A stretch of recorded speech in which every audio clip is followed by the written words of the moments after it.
sources talaga ng funding madalas?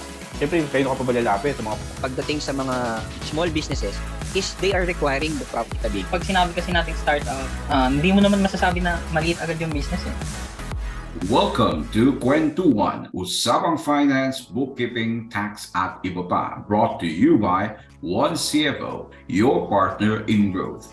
Kung naghahanap kayo ng solusyon sa mga financial challenges na hinaharap ng negosyo ninyo, nandito kami. Makinig, manood, as we dive into a specific financial issue, one podcast at a time. You can get answers to mind-boggling finance questions and advice from One CFO's financial experts. Sa dami ng mga negosyante na nakausap nila at natulungan, maraming impormasyon ang maibabahagi nila tungkol sa finance, bookkeeping, tax at iba pa. Welcome to Kwentuhan, brought to you by One CFO, your partner in growth.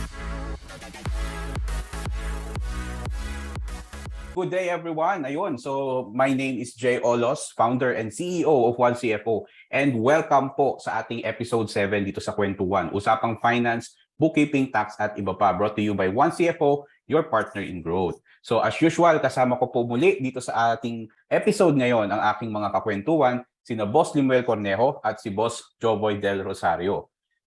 Boss Lim and Boss Jobs, kaway-kaway naman dyan. Kumusta kayo?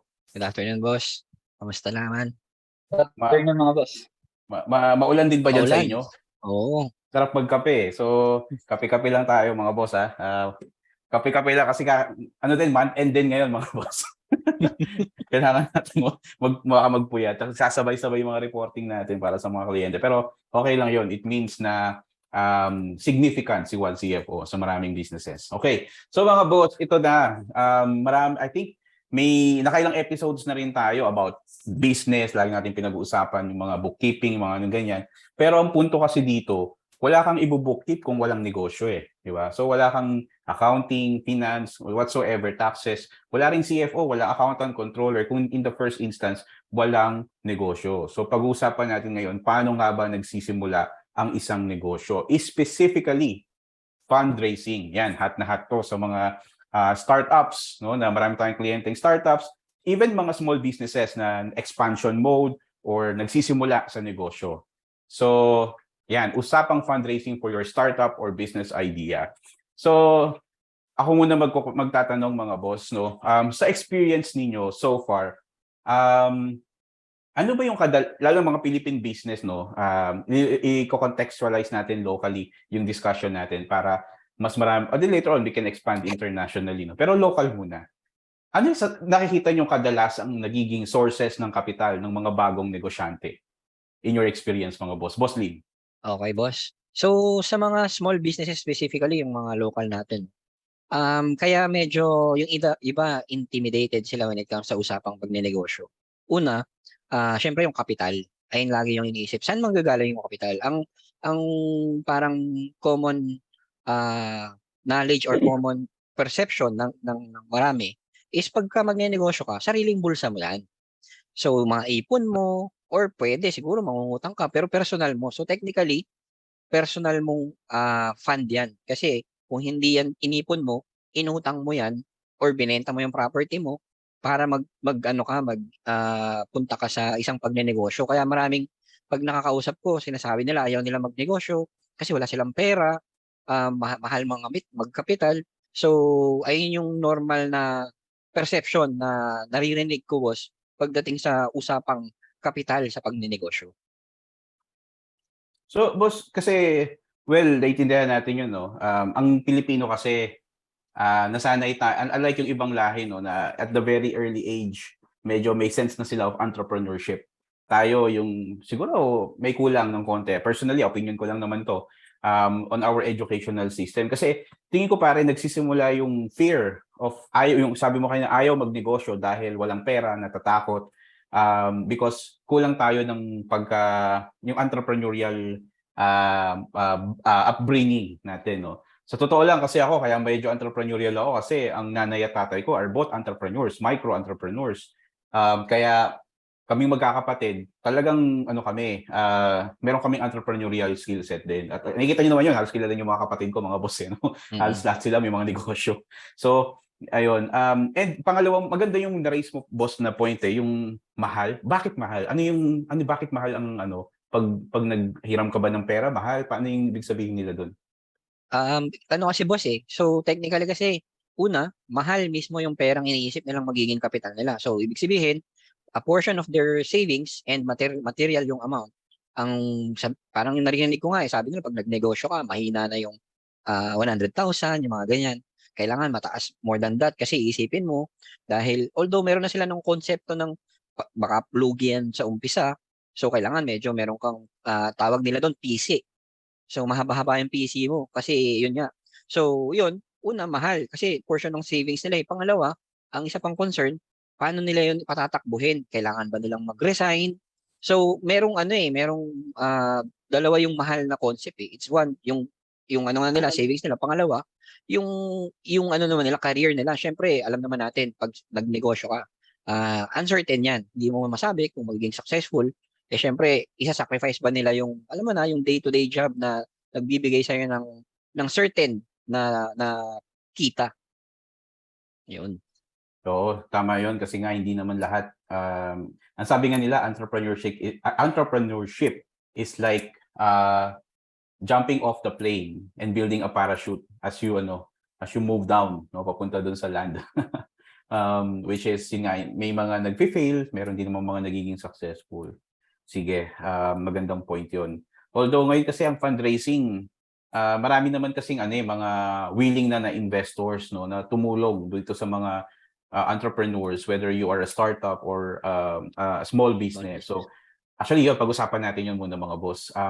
Ano nga ba yung pinagkaiba ng term na startup at saka small business? Sa tagal ng, somehow, mga ilang, kumbaga, panahon na nagsiserve tayo ng both startups and mga small SMEs dito sa Pilipinas and even sa region, ano yung learning na nakita nyo dito? Siguro kay Boss Jobs naman.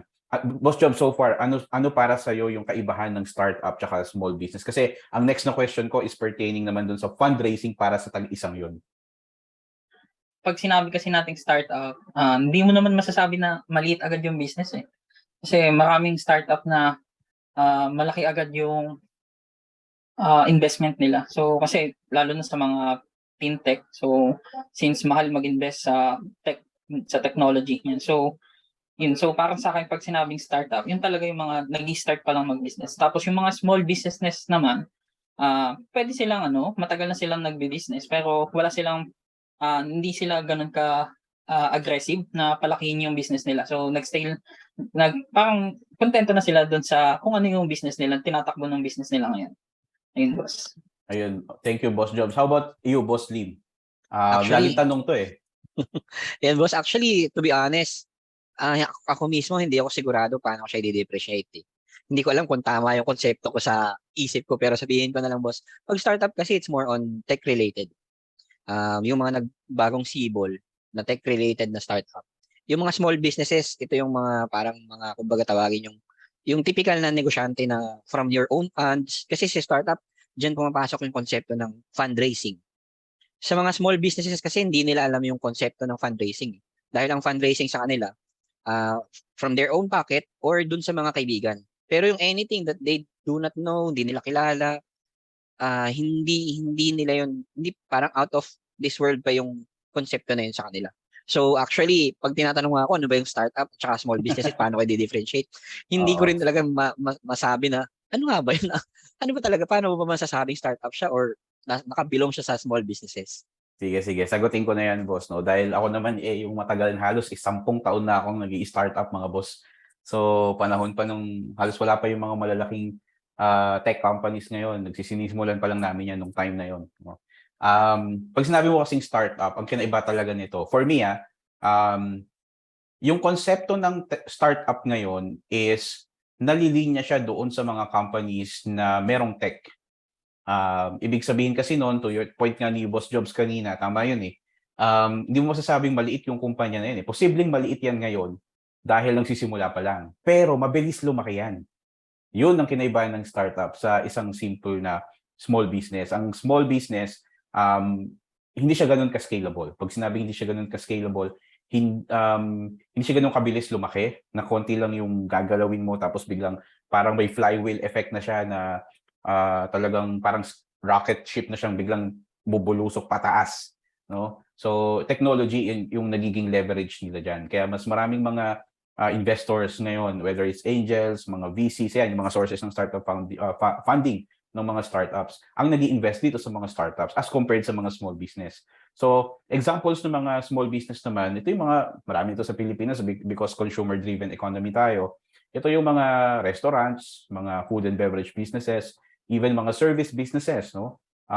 Tayo, yung service lines natin dito sa One CFO. So it can be considered a small business, no? Hindi siya startup kasi hindi siya ganoon ka scalable.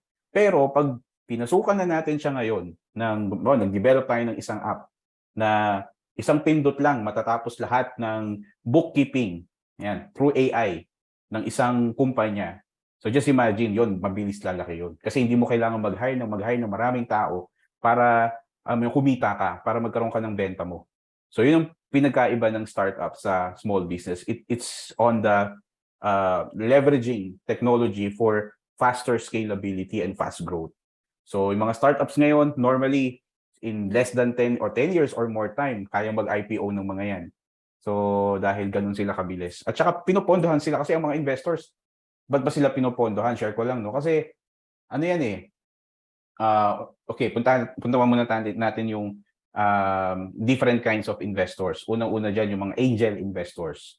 So, mga angel investors, usually these are high net worth individuals na either dating entrepreneur na naging successful na dati siyang founder, nag-IPO na yung company niya, so medyo naka-exit na siya, may pera siya. So, he's now helping other budding entrepreneurs by investing money and giving insights, advice, and introducing that startup and the founder to his or her network. So ito yung mga angel investors na yan. Actually, pwede rin maging yung unang-unang sources talaga ng funding, madalas. Siyempre, kayo ka pa ba lalapit sa mga kaibigan mo, pamilya mo, di ba? Yung 3 Fs na tinatawag, family, friends, and fools. So yan. So ako, angel investor kasi ako, mga boss to. So actually, siguro ako yung nandun sa pangatlong F, yung fool. Kasi hindi naman ako family member ng mga ininvestan ko before. Bago ko lang naman sila nakilala, hindi ko naman sila kaibigan. I'm a fool, no? Pero nag-invest kasi ako kasi dahil I was a VC before, mga boss eh. So dati akong VC talaga. I was hired by a VC. So natutunan ko paano tumingin dito sa mga kumpanyang ito, lalo na sa startups. Okay, and then after ng mga angels, mga VCs na, venture capitalists. So ang venture capitalists, ito yung mga investors na nag-raise ng money from other investors na tinatawag na yung mga limited partners nila, no? So parang partnership yan, no? So they created a fund na mag-i-invest dito sa mga high risk, high reward na mga startup and other endeavors. Bakit ginagawa yun? And yung mga LPs usually mga high net worth individuals din, and it can be also funds, even sovereign funds, not hedge fund, retirement fund, no? May mga ganun na nag-i-invest sa mga VCs kasi mas mabilis yung return at mas malaki.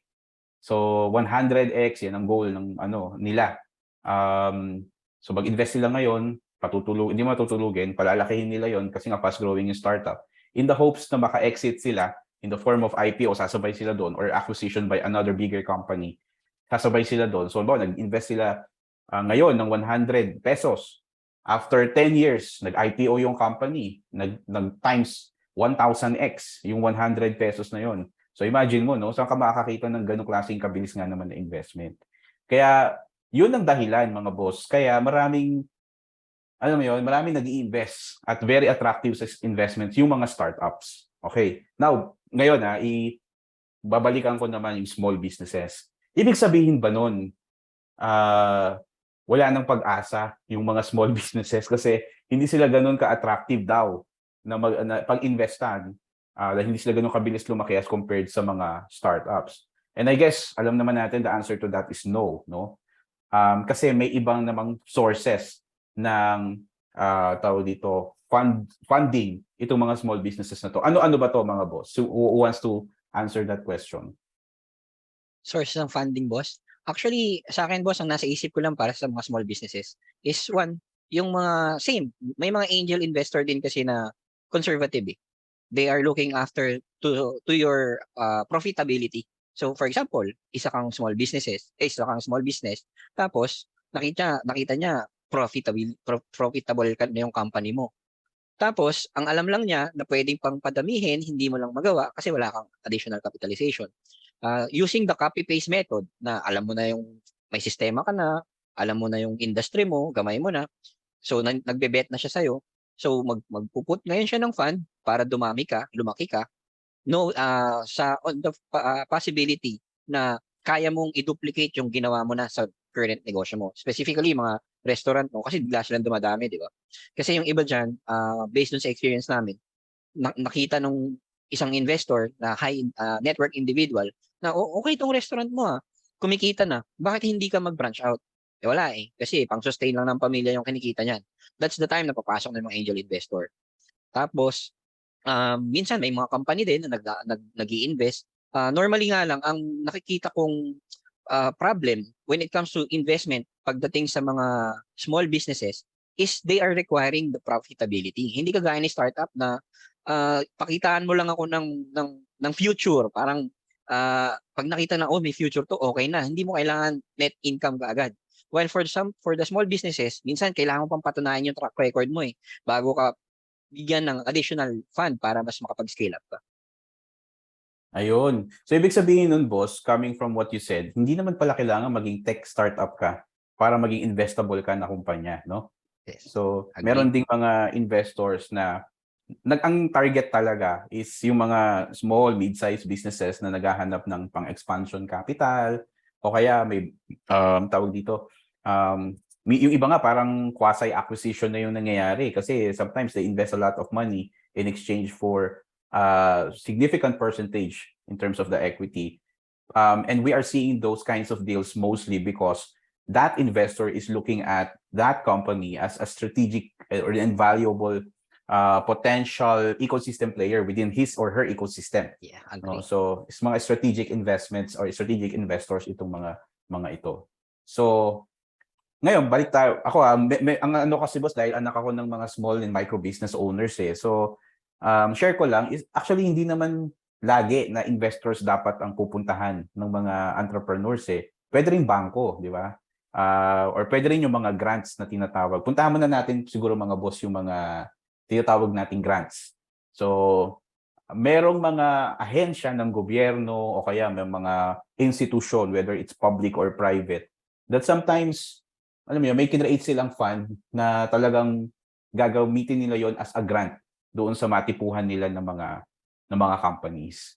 So, pero kasi ang ano naman sa mga ganun, boss, minsan bibihira eh. Tsaka hindi applicable lahat. Like, halimbawa, DOST is giving out grants to Yes. companies, whether you're a startup or a small business, as long as mapapakita mo talaga na, yun nga, yung point ni Boss Lim kanina, meron ka ng gumaganang business model, may use case ka ng technology, science and technology, and yun, may mga ganun eh. No? So, pero, yung again, bihira yun, hindi lahat is nakakakuha ng ganun. So, tingin ko yung mas gusto kong mag-focus tayo doon sa isa pa. Kasi yung kanina, on the investor side, yun yung equity na tinatawag. So, ibig sabihin, mag-invest sa'yo yung isang investor, ang magbibigay siya ng pera sa'yo, pero ang kapalit nun ay pag-aari sa kumpanya mo or equity or shares now. Di ba? So, now, on the other end, meron din naman mga tinatawag na mga debt investors. Debt is in DEBT. So, ibig sabihin, utang yung binibigay nila sa'yo in the form of either it's a loan or kahit simple ano lang yan personal loan or business loan, minsan convertible note, no? Ayun. So, may mga experience pa kayong mga kliyente ganun, boss, mga nangutang sa bangko so far? Kung meron lang naman. Yun. So, sa akin was ang na-experience ko dyan, may mga business owner na lumalapit sa mga tao na nagpapautang. So, parang ang nakikita ko doon is, ang ginagawa ng tao na yun na nagpapautang, sinusubukan niya yung business. So, yung utang na yun, parang tinatry niyang ibigay doon sa business para makita niya kung paano sila mag-expand or paano nila gagamitin yung pera. Then eventually, i-convert naman nila sa equity. Yan. So laging may ganung ano eh, laging may ganung clause sa doon sa pautang nila na inalog na sa future laging pwedeng ma-convert sa equity. Okay. Ayun, thank you, Boss Jobs. Boss Lim, ikaw, may experience ka ba so far? Kung meron lang, maybe you can share. Meron, boss. Actually, isa nga yan sa nakikita kong gap ngayon. Just to be honest lang when it comes to small businesses. Kasi alam naman natin, si bank is a institution na maraming requirements yan. And unfortunately, not every SME o yung mga small businesses can provide those information. And paano ba natin sasabihin? Kunwari, specifically sa mga finances, no? Kasi minsan hindi maayos yung reporting ng small businesses eh. Kasi nakafocus yan sa ano eh. Nakafocus sa operation yan. Totoo So, yan.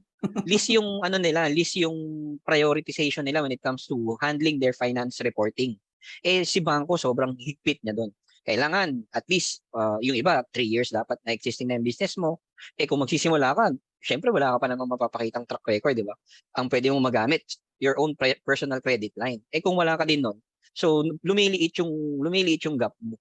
Kaya ang small businesses, nakikita ko yung gap na minsan lumalapit sila doon sa financing institution na mas mataas yung interest rate.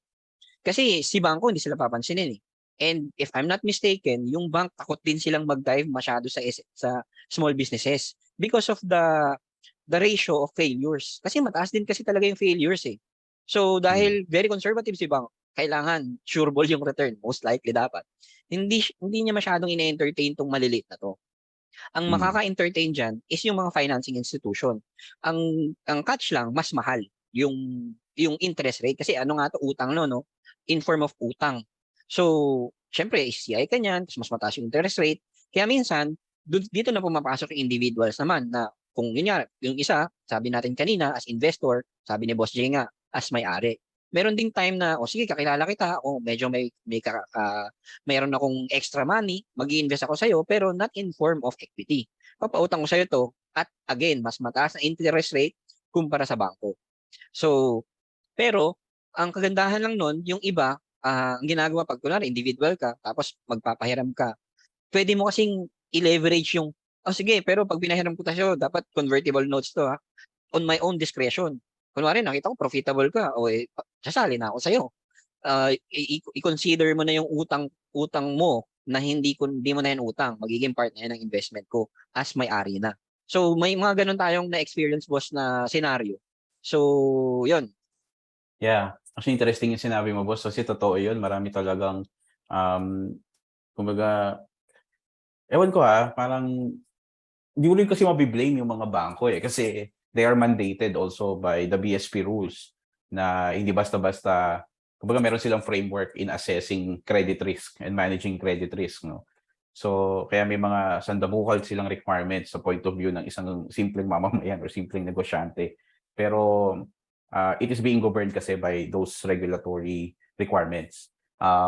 Pero agree ako doon na yun nga, mas maganda sana kung meron talagang mga magpopondo dito sa mga small businesses. Kasi alam naman natin yun, 99.6% ng mga negosyo dito sa Pilipinas are mga MSMEs. So, and it is employing, I think, around, malaking porsyento rin ng workforce at nagko-contribute ng malaki-laki sa GDP natin. Pero yun nga how come na kakaunti lang yung mga nagpopondo dito sa mga to at minsan pahirapan pa. And yun, alam mo naman, no? So, kung may kakilala ka doon, sige, madali, no? Madaling makakuha ng pabor. Ayan. Pero sa mga sa mga katulad natin na sino ba tong mga to, sino ba tong tatlong to, di ba? Pagkakatiwalaan ko ba to, hindi man to kaklase ko. Saan bang school galing tong mga to? May mga ganun that's the reality, no? So, totoo lang tayo sa podcast natin. Kaya ako personal na opinion ko lang naman. Kaya minsan hindi rin ganun what do you call this, namomotivate ba yung mga negosyante natin na palakihin yung mga negosyo nila kasi although inherent sa mga negosyante yung marireject, pero minsan sobrang saan pa sila pupunta, kumbaga, no? Kaya ako, I really appreciate kapag may mga na nababalitaan ako na may mga fintech or even mga investors na grupo, whether it's local or foreign yan, that are looking into opportunities here in the Philippines.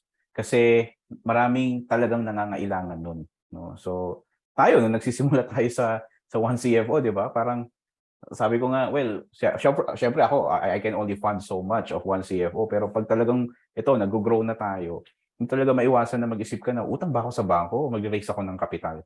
So, hindi lang tayo nagpa-podcast dito na yung topic na to, ni-discuss, nararanasan din natin to. So, sa mga listeners po, yan, nararanasan po talaga namin yan.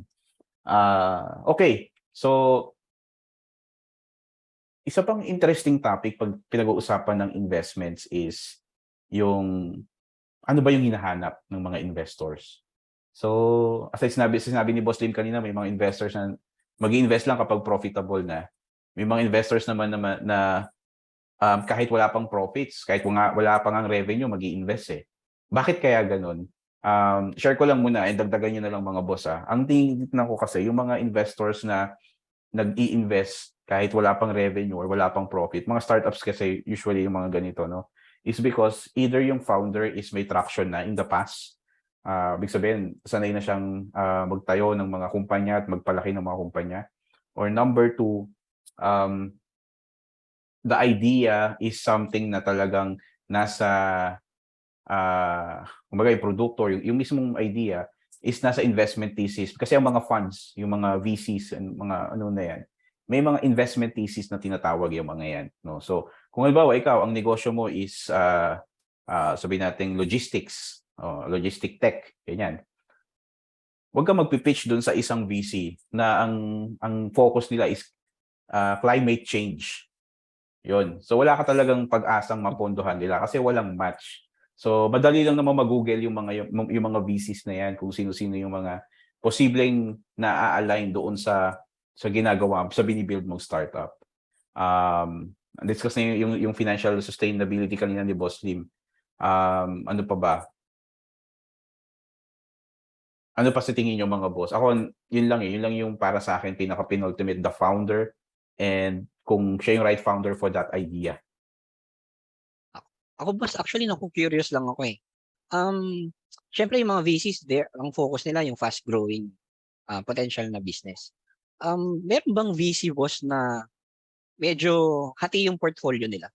Like meron silang portfolio for the small businesses. Yung medyo conservative, they are looking for profitability, and meron silang portfolio allotting for yun nga, yung mga startups natin. Kasi ayun yung normal na naririnig kong concern ng mga small businesses. Kasi syempre, marami pa rin talagang small businesses sa Pilipinas. And because of the limited funds, hindi sila makapag-scale up. Hindi sila makapag-duplicate. So, yun. Naku-curious lang ako, boss. Baka may idea ka. Sorry, medyo lumayo dun sa tanong mo kanina. No, that's a good question. Kasi, syempre, may mga kaibigan akong mga VC and may mga sa network, no? Alam mo naman ang network ko, pare. So, to answer your question, siguro nakaisip ko merong nag-iisa. Pero sobrang limitado lang din ng exposure nila into the small businesses na medyo hindi talaga 100% tech. So, and in a way, parang hindi siya common. So, meron talagang most of the time kasi dahil may pressure yung fund to really deliver to their investors. A minimum X return, ganyan. So, ang tendency pa rin talaga nila is to invest into fast-growing na mga tech startups na highly scalable. So, though meron pa rin, I wouldn't call them VC, but more of like some family offices, no, that pag nakakita sila ng strategic value doon sa negosyo mo that can add value to their group of companies, kahit hindi ka tech startup, posible mag-invest sila sa'yo.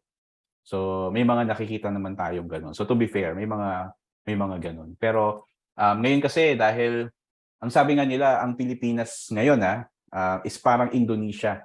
Nung nagsisimulang maging mabango ang Indonesia sa mga investors. So, kaya marami tayong mga nakausap na ng mga funds na gustong papunta na andito na nga sila eh. Before, kausap ko sila last year or 2 years ago, they're just, looking at the market, how is it? And kasi sabi nga nila yon, parang nakikita nga nila na dumadami, nagiging vibrant na yung startup community dito. Dito sa Pilipinas. So, ayun. Ako, boss, curious Sige. din ako. Kasi parang since kanina nga nabanggit ni Boss Lim na normally ang tinitingnan ng mga investors yung profitability. So, yung mga investor naman na nag-i-invest sa mga startup na kahit lugi pa, meron ba silang parang kung hanggang saan yung kaya nilang ano na loss? Or may mga ganun ba sila? Parang may tinitingnan sila na before sila mag-invest, kung hanggang saan yung acceptable na loss sa kanila. Yeah, definitely. Meron naman silang mina-manage na investment risk, no. It's inherent sa business naman nila. But as to how they are doing the risk management on their portfolio, so it's their secret sauce. So it's up to them, no. Walang specific ano siya na parang sa lending companies na kapag how many days ganito dapat may provision ka na, tapos may target ka na ganitong percentage of the total portfolio dapat yung bad debts mo, no. So in investments kasi you wouldn't know because the time frame is sometimes it extends beyond 10 years pa nga although the mandate of some majority of the funds is 10 years, no. So dapat may ma-return silang maayos-ayos na return in 10 years time. So sige, tanungin ko yung mga VC friends ko kung merong ganyan, pero sa pagkakaalam ko it varies kasi it may not be expressly stated by them, but of course they do have that mechanism naman. So, ayun. Balik ako, sorry mga boss, babalik ako sa small business kasi ito talaga yung sektor na napapag-iwanan. I would say, no, napapag-iwanan. Pero kung mapapansin niyo mga boss, itong mga sektor na to, itong mga small businesses, hindi man sila ganun ka bilis lumaki, sila naman yung profitable. Agree. Diba? Sila yung sustainable. So, para sa akin, ewan ko, medyo conservative, which is some weird, no? Kasi I've been a tech CFO for how many years? I have siguro hundreds of financial due diligence na in pitches under my belt. But ang ina-admire ko pa rin, pag tingnan mo kasi parang yung mga brands na malalaki ngayon, nagsimula yan na small business Di ba? And they grew over a number of years, hindi lang within the 10-year time frame. So, para sa akin, yun nga mas kailangan ng tulong ng funding itong mga businesses na to. And who knows, 'di ba? Palay mo tayo sa One CFO, maging ano tayo later on, matulungan natin tong mga to. Pero ngayon wala pa tayong pera para mag-invest sa kanila or magpautang sa kanila. Ang maitutulong lang po namin ngayon is yun nga yung sinabi ni Boss Lim, ayusin yung libro ninyo, tulungan kayo on strategy when it comes to fundraising, even connect you to our investor network. Pero siyempre, kayo yung entrepreneur, kayo yung founder. At the end of the day, kayo pa rin yung i-judge, no? Kayo pa rin yung secret sauce talaga dyan kung investable ba kayo o hindi. Ayan. Curious Hindi, lang muna, ako, boss. Inisip ko kasi, meron bang, for example, ako, simpleng mamamayan lang ako. Tapos medyo bright ako. Kumari sabihin na natin programmer ako. Meron akong konseptong naiisip. Gusto ko siyang gawing negosyo. Meron bang venue na, teka, meron ako nasa utak, kaya ko tong i-code. Meron ba akong lalapitan na tao na, teka, present ko sa'yo, punduhan mo ko, tayuin natin yung negosyo. Kasi, ayun yung nakikita ko, boss, may mga tao na mayroon silang idea, hindi lang nila alam kung paano nila i-leverage. Kasi, ang nangyayari lang is, because of the network, kasi syempre, yung iba limited lang yung network, hindi nila alam yung konsepto ng VC, hindi nila alam yung konsepto ng investment. So, ang alam lang nila, for example, yung craft nila. For example, programmer, ang alam ko talaga mag-code. Pero kung paano mapapakinabangan to at may present, hindi ko na alam kung kanino. So baka lang kasi may listener tayo na bright pala, tapos may mga naisip siyang magandang idea para sabihin natin, game changer yung idea niya. Meron ba siyang pwedeng lapitan para sa mga ganitong talagang as in from the scratch na wala kang corporation, idea lang talaga? Yeah, lahat ng listeners naman natin, bright, the fact na nakikinig sila sa One CFO. Sabihin mga bright po kayo. So maraming salamat po mga kakwentuhan. Yes boss, meron namang mga pwede silang lapitan. Kadalasan, tatlo yan Unang-una pwede nilang lapitan yung kung may yung mga angel investors. May mga sikat na angel investors naman na ang mga ticket sizes is hindi pa mga $1 million, no. Few thousands of dollars or even $100,000s yung ini-invest ng mga angel investors, yung iba super angels na. That's one. Pangalawa, yung mga accelerator and incubator.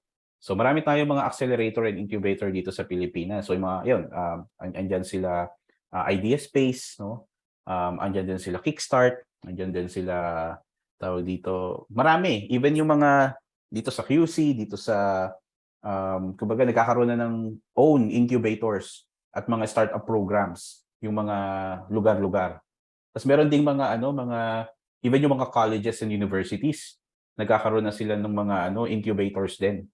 So, ang TBI, ano ko sabihin ng Technology and Business Incubator yata yun, ewan ko. So, yun, pwede silang lumapit doon just to get the ball rolling. Minsan kasi hindi mo kailangan, ako personally, ang ma-advise ko, kung may mga nakikinig pong mga coders na ganyan. Kasi ako, yung kapatid ko is talagang coder yun. So, marami siyang business idea. Actually, pag uwi ko na pare ng Pilipinas, naisip na namin agad yung ngayon si Lista. Dati gumagawa na kami niyan. Hindi lang namin tinuloy kasi kumbaga busy siya sa work niya, busy ako sa work ko. That was year 2000 pare 18. Kinocode na namin 'yon.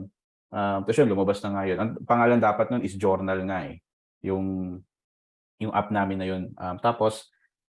And minsan hindi lang naman pondo yung mabibigay sa'yo ng mga accelerators and incubators na to.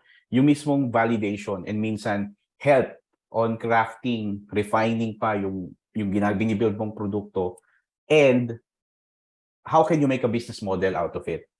'Di ba? Paano ka kikita doon? Actually, ginagawa rin naman natin yun sa 1CFO kapag may mga lumalapit sa ating startup founders na ito yung idea ko, balita ko kayo sa 1CFO knows how to put a business out of this idea. So, yun naman ang ginagawa natin. At parami tayong natulungan, napondohan na yung mga marami, 'di ba? Hindi lang camera shy lang yung mga yun eh. Pero they were able to raise some funds na. So yun boss, yun yung mga masasuggest ko na very early.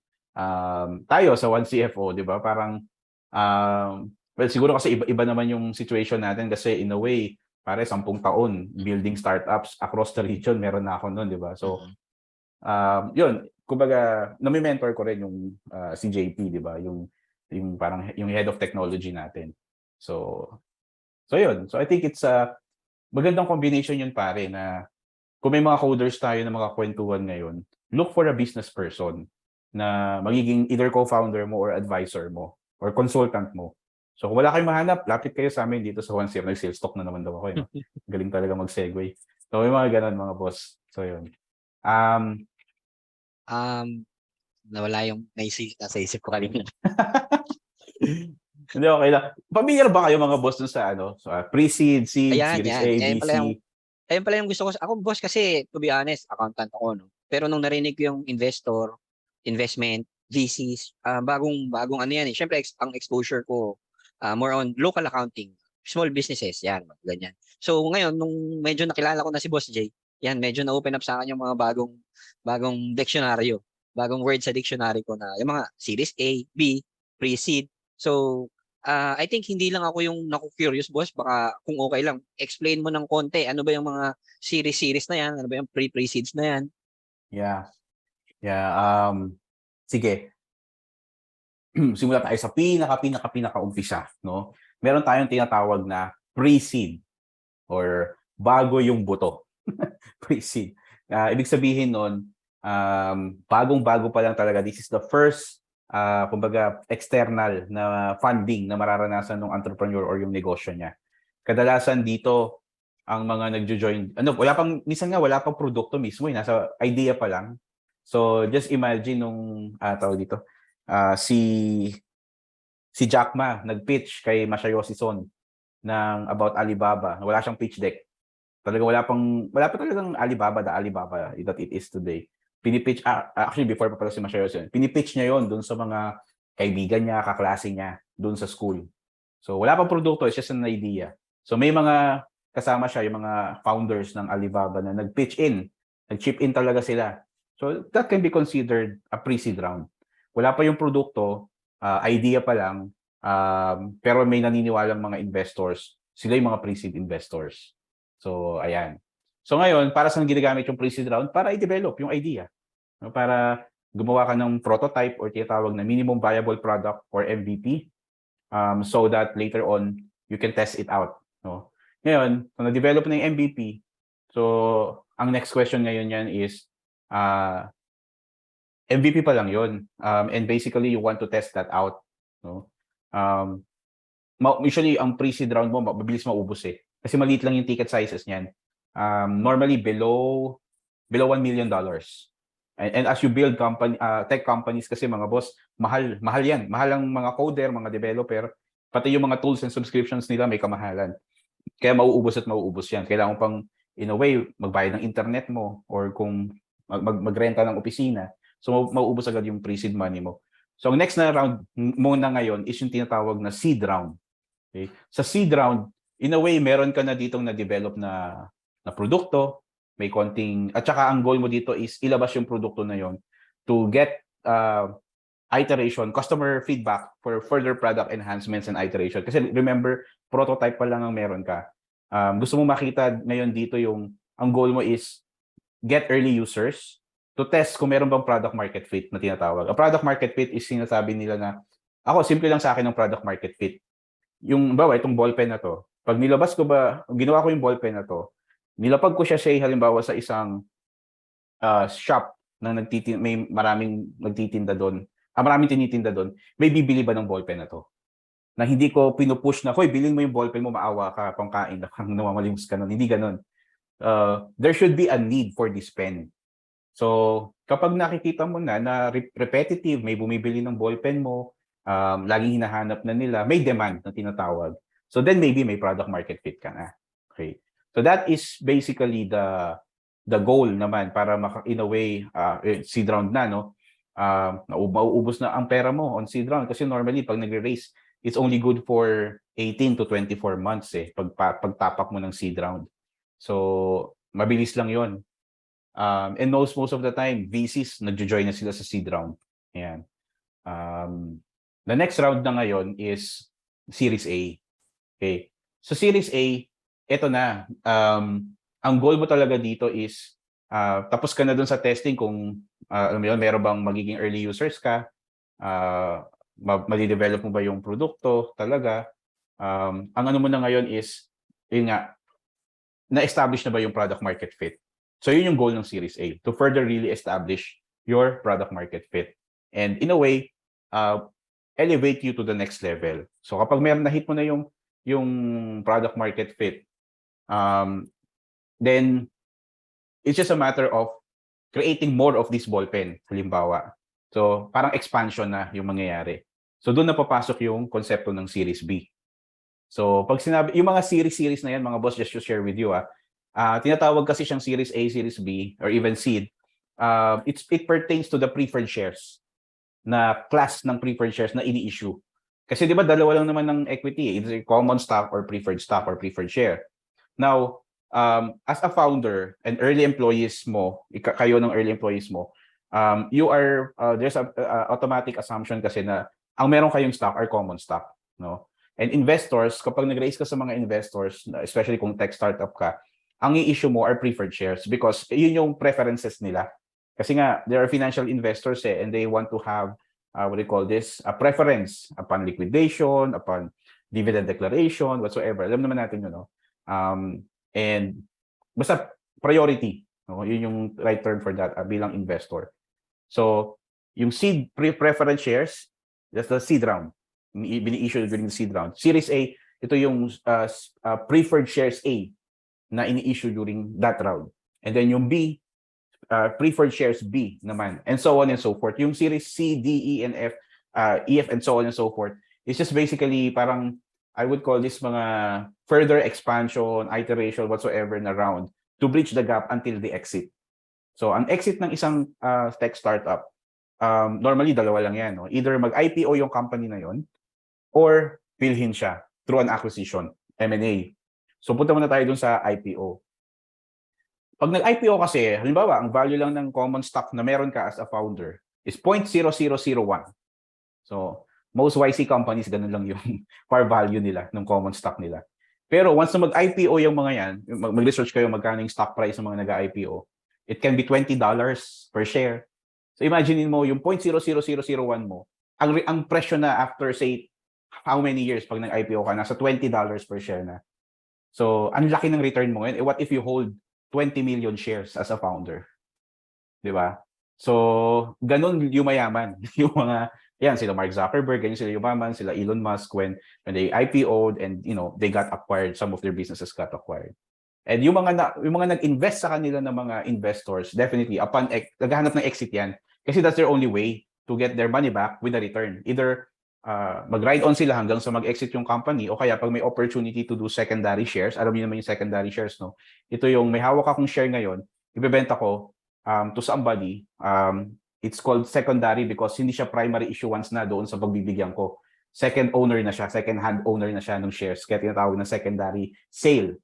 Yun. Yung in-issue ko sa'yo originally, yung share na yun yung primary sale. Kaya may primary, may secondary. So yun yung ibig sabihin nun. So, tsaka natin pag-usapan, boss, yung taxation. Pero definitely, lahat ng exit, whether IPO yan or acquisition, in the form of M&A, may taxes. May capital gains tax, definitely. And probably income tax din. So, siguro ibang topic na natin pag-uusapan yun, especially when we talk about stock options and shares of the company. So, yung mga kakwentuhan na nakikinig po, kung may mga questions po kayo regarding doon sa mga topics na yun, i-type nyo lang po dito sa comment section natin. Either dito sa YouTube or sa Facebook or even sa LinkedIn. Message nyo lang din ako kung ano. So, para mapag-usapan natin yan. So yun, boss. I hope medyo parang crash course yun. Naalala ko, kung gusto nyo pong, I think medyo pangit yung pagkakasagot ko ngayon compared dun sa tanong sa akin ni Johnny Boy doon sa Startup Podcast PH. No? Partner natin yan. Hello, Startup Podcast PH. So yun, pwede nyo pong tingnan yung episode na yon. Siguro, lalagay ko siya dito. Side na to. Card pa. Yan. So, pwede nilang panoorin yung episode na yun. Pare, nasa siya, almost 4,000 views. Tsaka yung likes, nung tingin ako isang beses, nasa 110 likes na. So, sobrang likable. So, I felt like meron talagang need doon sa ganong klaseng topic kasi hindi siya nadi-discuss openly. No? Iba kasi nosebleed pag ganito yung discussion. Pero tayo, we're trying to laymanize it, di ba? So, ayun mga boss. Habang sinabi ko, inom muna akong tubig. Sige, go muna. Ayos nga, boss eh. Pero boss, curious lang ako. Since, syempre nabanggit mo kanina na ang less priority talaga ay small businesses. Ano ba yung pwede nilang magawa? Or kung hindi sila, siguro doon naman sa mga VCs, no? Paano sila magiging attract, paano sila matutulungan? Oh, kasi syempre usapan natin parang technically paano siya i-fund din. Eh since ayun nga napag-usapan natin kanina, parang lumalabas sila yung medyo alanganin na kasi ang dami nilang kailangang patunayan, pero sila yung stable kasi. Paano ba sila pwedeng matulungan? And paano sila kailangan ba silang i-brand or kailangan ba nilang mag-isip agad ng tech nila para maging scalable na rin sila? Yan. Actually may sinabi si Aswat Damodaran. Si idol, isa sa mga idol natin yun, no, in terms of corporate valuation practices. Na yun nga, may mga businesses ngayon na nagpapaka-tech para maging cool, di ba? Yung dating. Tapos meron naman yung mga decades old na mga conglomerates na nagpapaka-startup. Parang ang term niya parang nagmumurang kamatis, parang ganun yung term niya. Nagpapakabata for that.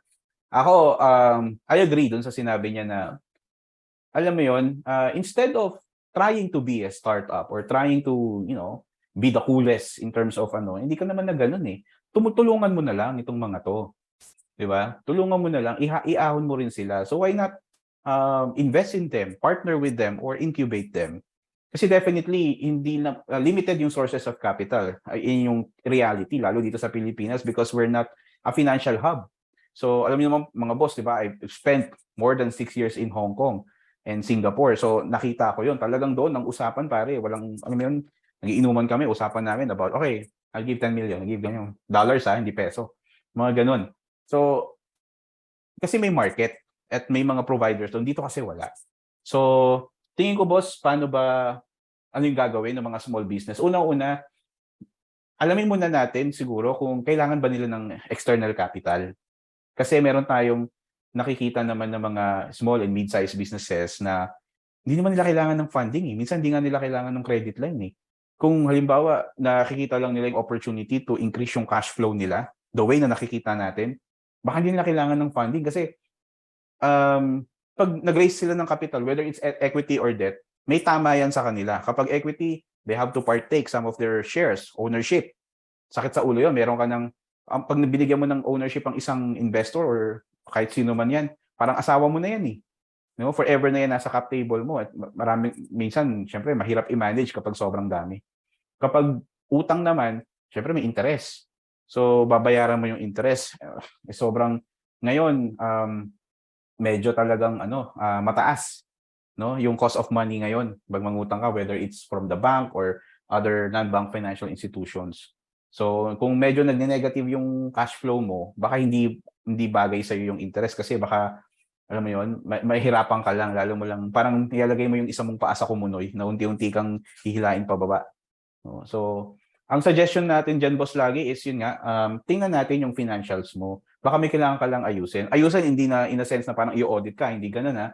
It's more of ayusin and look for value-adding ways para ma-maximize natin yung cash flow mo para hindi ka na mangutang or mag-raise ng money. Or kaya naman, ano ba yung mga other opportunities, no?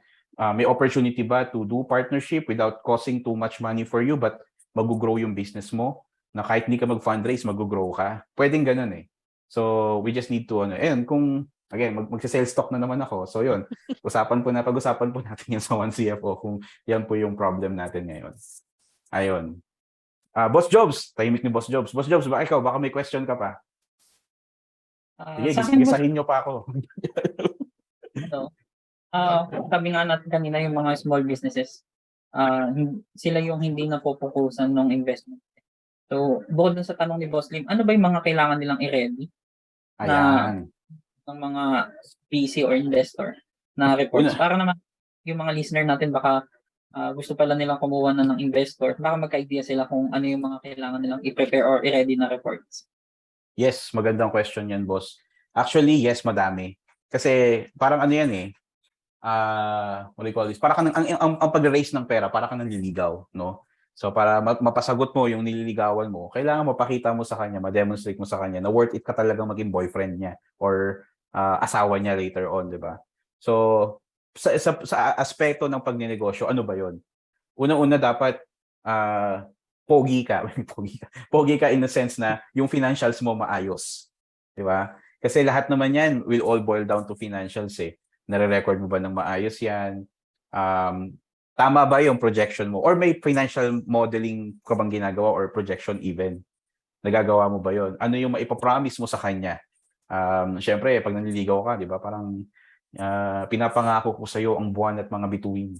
So kailangan meron kang backup to support na kaya mo ngang ipangako sa kanya yung buwan at mga bituin. Meron bang readily available na or backable data ka na pwedeng ipakita? Kumikita ka ba? May sales ka ba? May mga kontrata ka ba? Yun. So kailangan maayos yun. Pangalawa, ito kasi pare, sa totoo lang eh, maraming hindi ko naman dini-discount, no, but it's very common na maraming magagaling gumawa ng pitch deck on the business idea. Maraming magagaling magsalita, mag-pitch. Pero pag mag-execute na pare, wala bano. So mangyayari, parang okay, nag-succeed siya on the first round of funding. Paano yung susunod? Wala na. So yun, kailangan meron kang bias ako, boss, kasi syempre finance person tayo. So very important yun para sa akin. Kasi the other areas, I cannot say anything. Of course, dapat okay din operations, okay marketing, okay yung sales, pero hindi yung area of expertise natin sa 1CFO eh. So ako, all I can say is they really have to put emphasis and attention doon sa financials nila. Maayos yung libro, maayos yung pagkakagawa ng libro. Yung auditor ninyo, hindi lang yung kumuha kayo sa tabi-tabi, pumirma ng audit opinion, okay na. Kailangan pangatawanan nyo yun, mag-due diligence kayo eh. Pangalawa is yung financial projections niyo, make sense ba? No? So, and attractive ba para sa point of view ng other investors?